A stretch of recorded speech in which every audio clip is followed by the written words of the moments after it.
LSU Odyssey is live. How's it going, everybody? Driving far deep into the night, and had to do this show because I can't help but think LSU under Lane Kiffin. He's only been there, what, a couple months at this point. It's been, what, 2 months, 2.5 months? And already Lane Kiffin has really set LSU. I mean, yes, I'm going to get into the on the field thing because nothing's been done on the field yet. We'll have to reserve our all the excitement for that. But we have every right to be excited when you're talking about the absolutely insane work that Lane Kiffin and his staff continue to do to perpetrate upon their SEC opponents and opponents on the recruiting trail, in the transfer portal, bidding wars across the country. Totally sending, quite the warning sign for the future for LSU being a powerhouse in college football, going back to restoring their rightful place at the top of college football, where, say whatever you want.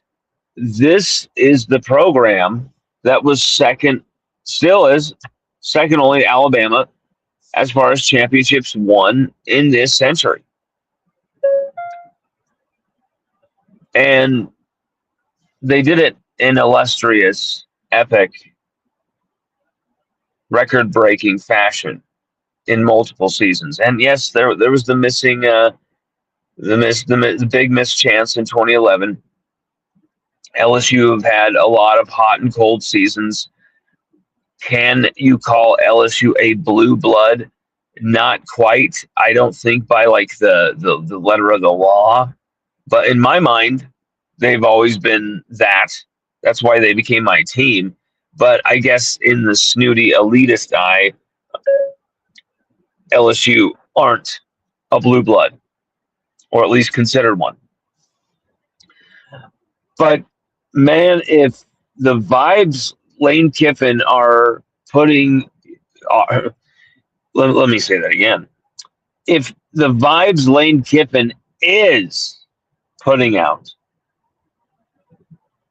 it's just this high octane, electric vibes of just, you're able to go get almost damn near any player you want.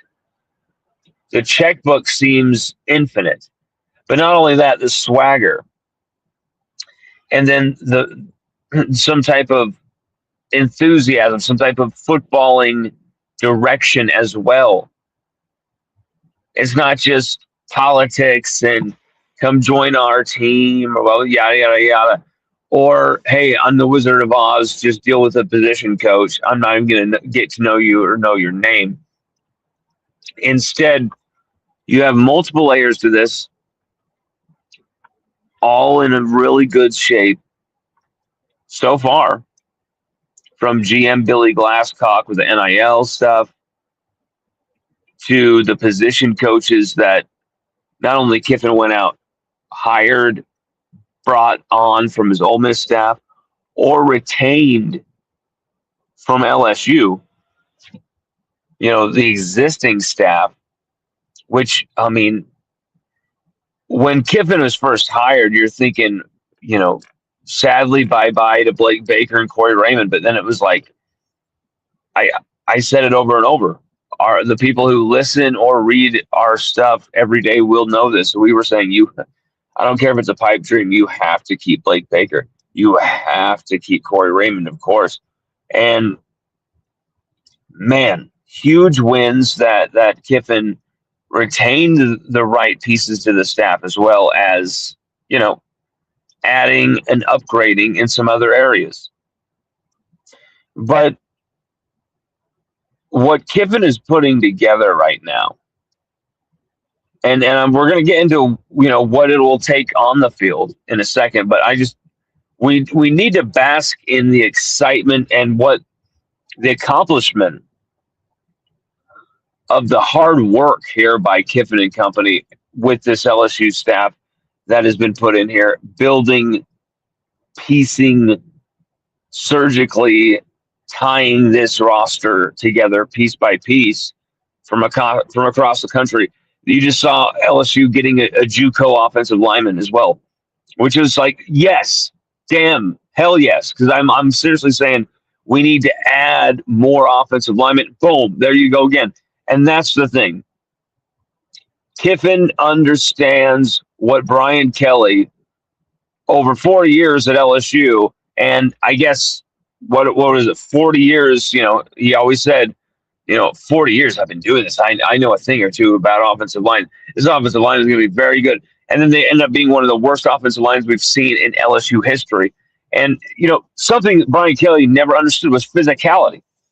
Something that Brian Kelly, never understood was being able to call upon your trenches to win you football games. To be able to dominate and take over the line of scrimmage, the point of attack, and to really say, hey, we're going to disturb your backfield every single play.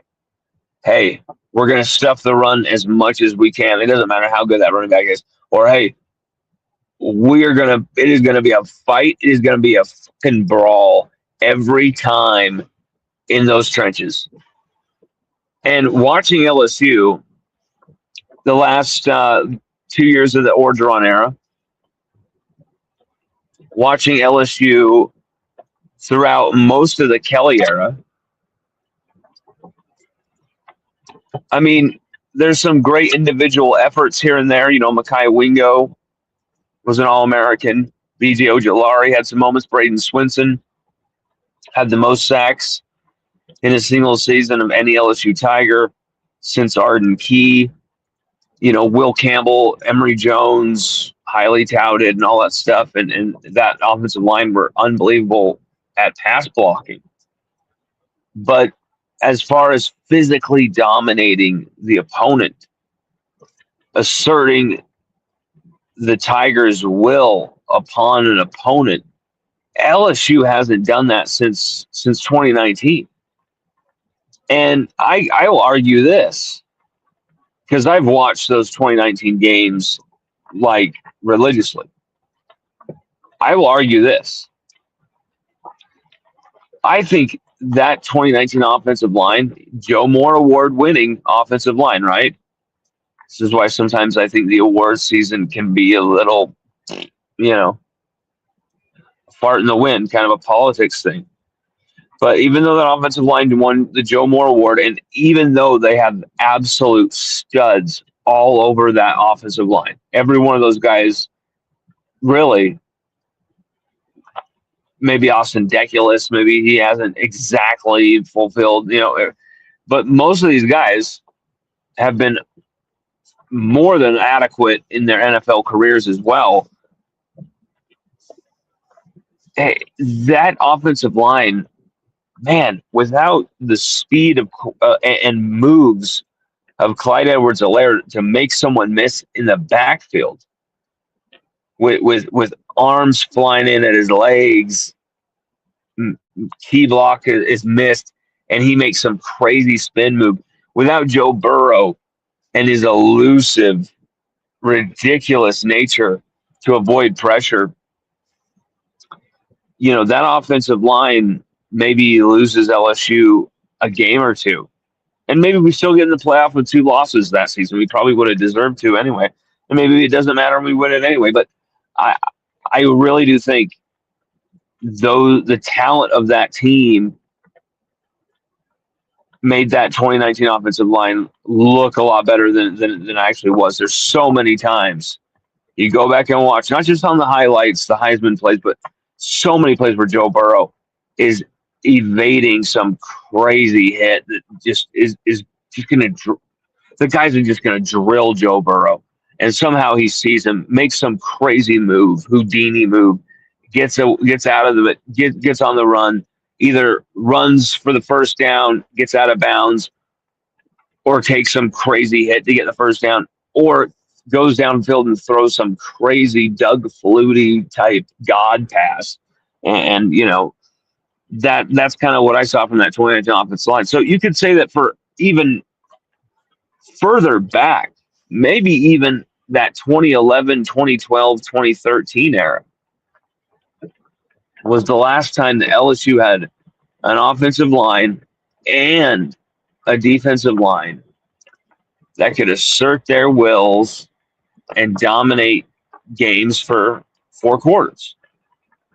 I'm not trying to say I'm looking for perfection. I'm saying I'm looking for a type of attitude, a type of vibe, because Neil Farrell, 3.5 sacks as your leading sacker on your defensive line in 2019. Like, that 2019 defensive line without Tyler Shelvin, they're just not nasty enough. Rashard Lawrence was too banged up. Braden Fajoko, they just didn't use him enough. Even though, when he did play, he was effective. That defensive line just did not have enough. And the way that Dave Aranda uses his defensive lines, his fronts, it's very passive. It's very read and react. Not a lot of opportunities to rack up the sacks. But that's kind of what defensive lines and front sevens of LSU of old fed off of. And Coach O understood that, and he tried to get Dave Aranda to let loose. And there were some moments where you saw that, but mostly they stuck to that script.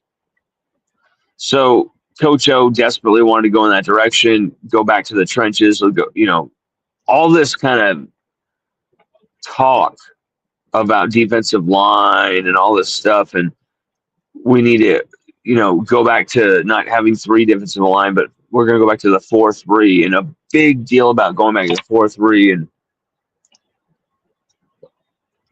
3-4 is too tactical. The 4-3, we can be more physical and attack the backfield and all this stuff. And then he hires Bo Pelini. And LSU proceeded to have one of the worst defenses ever. And the front were absolutely horrific. Not as bad as the secondary, but they're horrific, right? And that's the thing that you've seen over these last few years. LSU's sack totals are just so poor up front. And then the offensive line play, you could barely run the football. You could barely run the damn ball. When you needed a foot, and it's like, okay, theoretically, even a shitty offensive line can do this, right? Even if you needed an inch, even a shitty offensive line gets you an inch, right? But no, the truth is as it gets tighter, as it gets closer to the line of scrimmage, the line of scrimmage, but to the goal line, to the first down line, that is where things get tougher. That is where things get nastier. That is where things get more brutal. That is where the pressure really goes crazy, and you cannot flinch before that ball snaps. All these type of things, the hands, the dance of violence and blood, the bathing of blood, the dancing of violence and hand-to-hand combat up front, the poetry of blood that you see up front with the trenches. That is what Lane Kiffin is trying to get LSU back to by stacking these positions, not just full of guys that are bodies, but guys that can actually come in and make make a difference, make an impact in games. And here's the thing. There's a lot of these guys. We're starting to see, when you really go through the numbers in the transfer portal and as well as, who's coming in the freshman class, and you really look at the names and everything. Yes, the number of receivers we signed. Oh, wow. So what? We lost like 9, 10 receivers. We needed to do that. But the trenches was a spot that kind of took a little bit of time. And it was a little bit, kind of worrying. Like, what's going on here? But slowly but surely, and then, of course, culminating in signing the number one offensive lineman in the transfer portal class in Jordan Seaton at a position you desperately needed a leader, desperately needed just talent at left tackle, either tackle really. You desperately needed Jordan Seaton, and you get him, and enthusiastically so. Like, he is all in. That commitment video is so beautiful. Like, you can tell that the branding and everything is right up his alley. And so you've seen these pieces coming together, and you can understand that. Okay, Kiffin understands that this begins with the trenches. This is going to start and finish with handling the trenches, making sure that LSU is strong in the trenches, go from inside out once again. But then you look at the quarterback position, and you have to really be. I mean, you have to be an absolute idiot to not be excited by what LSU has done at the quarterback position when you are able to secure Sam LEAVITT and then able to secure Houston Longstreet, another top 10 quarterback. Plus, you get Elon's Landon Clark as kind of a third string guy. That's an outrageous haul for your quarterback room. Fantastic gets. I mean, just fantastic gets. And the quarterback room, that whole thing did not look like it was going the right direction, did it? When Sam LEAVITT's on campus, Kiffin kind of gets a wandering eye with Damon Williams. And there's talk of, oh my gosh, are we going to go get Damon Williams? And then they found out, well, yeah, if you're ready to pay like $13 million, because you'll have to buy out his contract that he's already signed. Plus, you have to buy out the contract. Plus, then you're going to have to pay this kid. So he's going to be like a $7 million player. Like, you're plus, you're ready to pay that? No. No, sorry, not $7 million. Like $13 million player. Misspoke there. So obviously Kiffin shakes that off, goes back to Sam LEAVITT. And I think it's not just like LSU running out of options, which let's be realistic.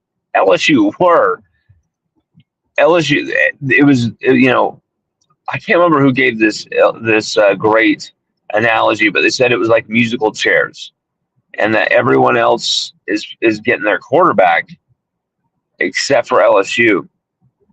The music's stopping, and LSU, don't have a chair, don't have a quarterback. And it was getting worrisome. You thought Houston Longstreet, that's probably going to be your number one quarterback. That's probably going to be like your guy. Like, what a weird situation. Like, we thought it was going to be this guy or that guy. Now you're down to Houston Longstreet. Wow. And instead, it was something we speculated could happen on one of the shows, where we're like, it seems like Sam LEAVITT's done, but never say never. And here's why. Sam LEAVITT doesn't have as many options either. All these other teams are worried about his Liz Frank, all this stuff, and have reservations about his injury and him not being there for spring, And LSU actually showed, hey, real commitment until Damon Williams. And sure, maybe Sam LEAVITT is a little annoyed by the fact that you only went off on backed off on Damon Williams because of the $13 million price tag of paying off his contract at Washington and then signing him. But Sam Leavitt kind of swallows the pride, it appears, says, you know what, this is actually the best place for me. And then Kiffin's like, this is actually the best quarterback for LSU. Hopefully there's no problems with it with the injury, because LSU had some worries too. Who didn't? You want to make sure that, you want to make sure that this kid can do what he can do in a dual threat capability. And that's the thing that's so exciting is, you're taking care of the trenches. Now you're gone. You're making sure you're solid at quarterback. And you've built this really top to bottom sexy quarterback room. You got the number one veteran guy in Sam Leavitt, but not only that, he's a dual threat superstar. This guy with the platform at LSU, they can figure it out on the offensive line, even just a little bit, even just give me an average offensive line even. You give even just an average running game, which we know Lane Kiffin, we'll get into that in a second, the running game, we know they can definitely do. Leavitt can really dictate terms, and LSU can really do something special in 2026. That is, if we obviously see a healthy Sam Leavitt, which I think we will. I think now that he's at LSU and he's in good hands with the recovery, I think we'll see a full go Sam Leavitt. But also, when LSU hired Lane Kiffin, I was immediately like, yes, and was very happy that LSU, it looked for a good week and a half there that, LSU, despite what Florida said, despite what Ole Miss said, which seemed more like kicking and screaming and being dragged away upstairs to go to their room, more than anything definitive as far as Lane Kiffin, his future with them. It seemed obvious that, hey, Lane Kiffin's going to LSU. And our intel the whole time was like, guys, dude, this is happening. Buckle up. Like, LSU are about to get Kiffin because they're going to do whatever it takes. And the governor's involved. The whole state is trying to get Kiffin. It was like, holy shit. Wow. That he's going to be like working his ass off for that because of that. And so you make sure that you bring in a guy who knows how to bring in top shelf quarterbacks and knows how to develop them. All these guys that he's developed, like we've said before, from Jackson Dart to Jalen Hurts, making Matt Corral into a guy that was thought of to be a first-round pick until his tragic broken leg in that Sugar Bowl. From Matt Corral to Matt Leinart. I mean, like, is there Trinidad Chambliss, a Division II dude who's gone on to be, a dude who almost won Ole Miss a national championship. It's absolutely crazy. And here's the thing. He also knows how to have a stable running game. Kiffin has never had a rushing offense that's ranked outside of the top 50. I did an article on this a few weeks back, and I remember we looked it up, where we went through the offensive rankings for every single one of his seasons. Okay, where was Kiffin at in this year? Oh, he's at Alabama. Okay, what was their ranking on rushing? Oh, it was 29th. Okay, what was the ranking at when he's at Florida Atlantic? Oh, wow, they ranked in the top 10. Oh, good. Like, whatever it was, wherever Kiffin was, if he was calling plays, if he's the offensive coordinator, his offenses, his rushing attacks never ranked outside of like the top 40 even. always inside even the top 40 at the lowest, and usually they're in the top 25. And we're talking about a guy who it's not like he's needed superstar running backs. He's been able to develop some, and he's been able to develop a lot of guys that maybe you remember only their name. You don't remember them as like NFL superstars, but like a guy like Lendale White, he was a college superstar, a freak of nature. But man, he could have been something special in the NFL. Lendale White, another guy that Kiffin developed here in the running game and really made sure he fed. And that's the thing is he's not going to go away from the running game. He's going to stay patient with the running game. That is what was really a big problem with Joe Sloan and a downfall of Joe Sloan was that Joe Sloan would go away from the running game so quickly. You know, he'd run the ball on 1st and 10. You'd get maybe 2nd and 8, only 2 yards. Okay. But that looked good. Just the whole shut down there very quickly. It kind of, they made a good play. Okay. Run the ball again. And at worst, maybe it's like 3rd and 4. Maybe we only get 3 yards here. You know, unless it's an utter calamity, maybe we'll only get, a couple yards here. Instead, he's throwing on 2nd and 9. And then if you get an incomplete pass, which with Nussmeier having all these injuries and all that stuff, then of course now you're staring down the barrel of 3rd and 9, 3rd and 8, just immediately in the blink of an eye. And there's maybe been 2 seconds that's gone off the clock. You know what I'm saying? Like it's 20 seconds that's gone off the clock. Like it's insanity how Joe Sloan and that offense was run last year and the type of stuff they did because it just put you in a trap.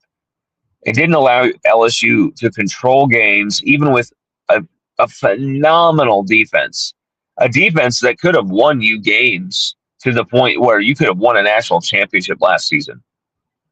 This last season, LSU, with as bad of a team as LSU had, the college football schedule is so wide open, the landscape is so wide open, they could have won a national championship if they had just been able to call some better plays, stay conservative, know how to actually maximize some of their offensive weapons.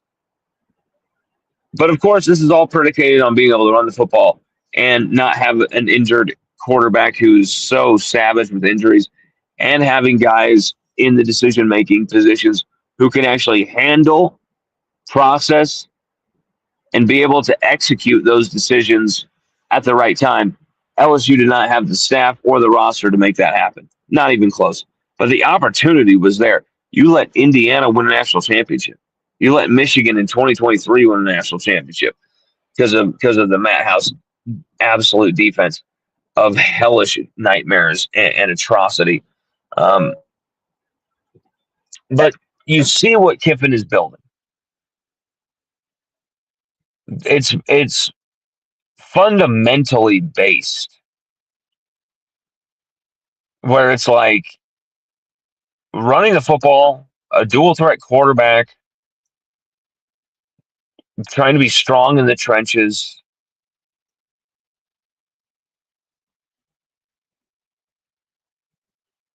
I'm really excited by what I'm seeing here. And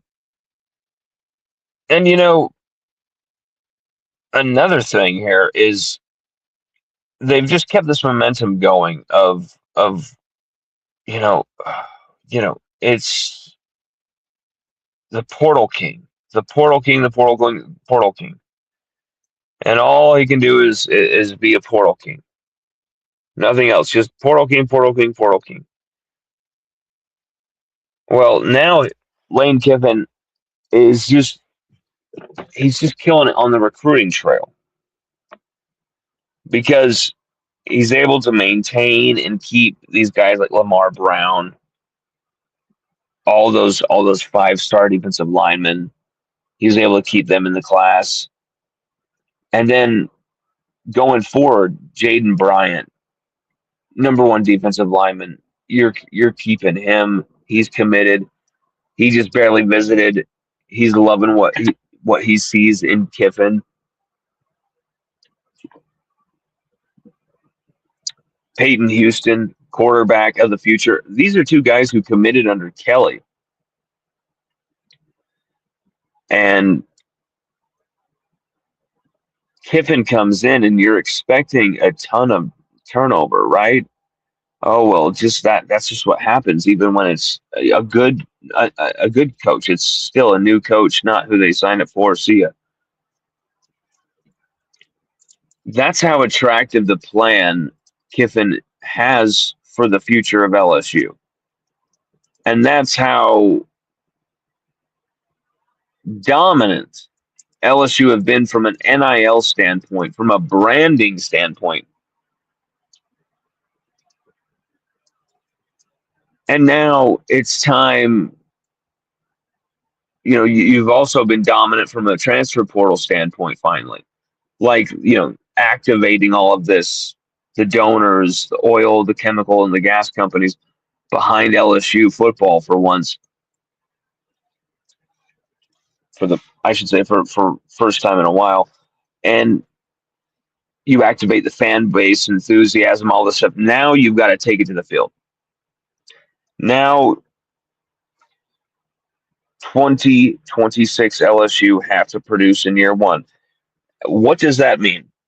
We talked about that in the last show, didn't we? We said, or no, sorry, the show before the last one. The last show we did, we were talking about how this last year's Tigers were doing pretty well in that Senior Bowl, and some of those pre-draft process things that kind of made the kind of a damning indictment of last year's staff. But the show before that, we were talking about how, what should be the expectations for Kiffin in year one as far as wins and losses. And I think you have to be honest and say that the era of expectations where it's, hey, he's rebuilding. There's all this roster turnover. Like, I don't think you have that excuse anymore if you're Lane Kiffin.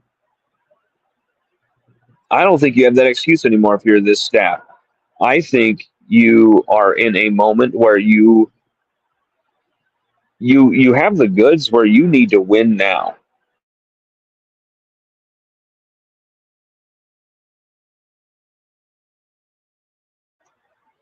This is a moment where Kiffin leaves Ole Miss, but he takes all the best pieces with him.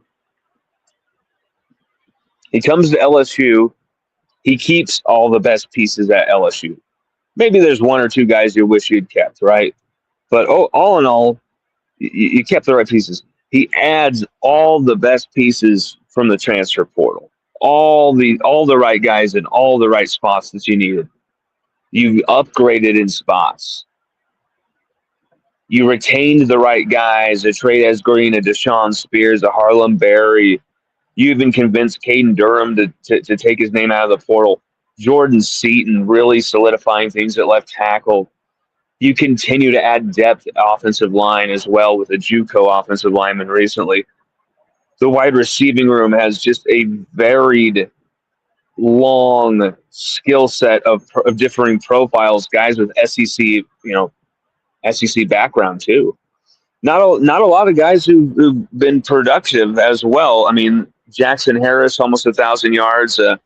There's been some guys who've had some big seasons, Jace Brown, but some of these guys are unproven as well. And so there's kind of a interesting bit of intrigue there. Winston Winnie Watkins from Ole Miss also coming in and following his former head coach. But you also have Blake Baker on that other side on the defense still. You have Whit Weeks. You've got some of these pieces returning on defense. You've added the number one edge rusher in the country in Prince Will, Umar Milan. Am I saying that right? Probably not. You have the number one freshman overall player who is also the number one defensive lineman in Lamar Brown. Then you have other top 10 defensive linemen in Big Rich Anderson, Trent Henderson. I mean, Gabe Relaford's returning. I mean, you've stacked the depth on defensive line. There's some pieces really to work with. Jalen Brown, Jordan Ross. Love what I've seen from those guys on tape as well. This is a strong team here that, on paper, this is a team that should be competing for all the marbles. Let's make no mistake about that. This is a team that should be in the hunt for all of it. And I don't think you should be accepting any other substitutes, because this is the offseason momentum of good vibes from Lane Kiffin. But here's the thing, make no mistake, as much as everyone's very high on Lane Kiffin, higher than Snoop Dogg in a tour bus with Willie Nelson and Matthew McConaughey. Okay. Kiffin still has to produce in wins on the field with such a massive investment.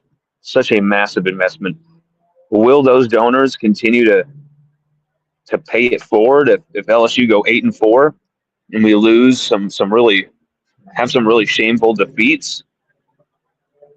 If they see some bad moments at the end of games, if they see some calling cards of maybe the Kelly era, or maybe say Kiffin's worst highlights from some of his head coaching errors.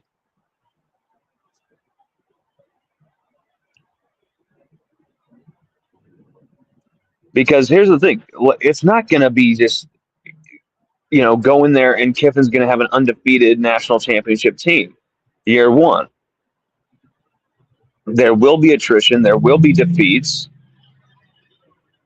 It's navigating that, and it's when you lose, and it's who you lose to, and it's how you rebound from it, and can you compete, and can you stay alive in the SEC and the national landscape with this team built up from a ton of transfer guys. You've retained the right players, but one of the best staffs in the country, one of the best quarterback rooms. You've signed so many key players, elite players, guys like TJ Daughtery, even we haven't even brought up. And he's the leading SEC tackler right now. So you have veteran depth, veteran leadership. You have, young guns with tons of potential. You've got a really good secondary. Guys who have some youth but have been tested, Deshaun Spears, DJ Pickett, PJ Woodland. I love Ty Benefield being brought into the fold. Ty Benefield and then Tamarcus Cooley, who, people can say whatever they want. I think Tamarcus Cooley had a damn good season last year.